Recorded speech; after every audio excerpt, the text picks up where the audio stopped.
వేసేశారు. తెల్లవారుతోంది, ఇంకా 2 అవుతోంది. నందుణ్ణి లేపాడు. నందనార్ చిదంబరం వెళ్ళన్నాడు.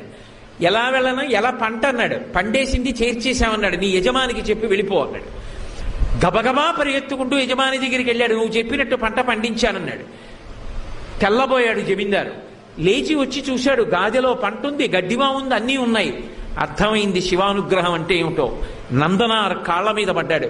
నీ భక్తి నాకు అర్థమైంది నందుడా, వెళ్ళిపో చిదంబరానికి, నేను కూడా మారిపోయాను, ఇక పైన ఇలా ప్రవర్తించనన్నాడు.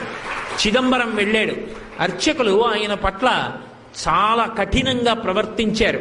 అగ్నిలో ప్రవేశించు, నీకు దేవాలయ ప్రవేశం చేయిస్తా ఉన్నారు. అగ్నిహోత్రాన్ని రగలిస్తే శివుడికి నమస్కారం చేసి అగ్నిలోకి వెళ్ళాడు. అగ్నిహోత్రం పుష్పమాలయ్యి ఆయన మెడలో పడింది. శంకరుడి దగ్గరికి వెళ్ళి నటరాజస్వామిని చూస్తూ ఆనందపడిపోయాడు. ఆ సంతోషంలో చూస్తుండగా నందునిలో ఉన్న తేజస్సు వెళ్ళి నటరాజస్వామి యందు ఐక్యం అయిపోయింది.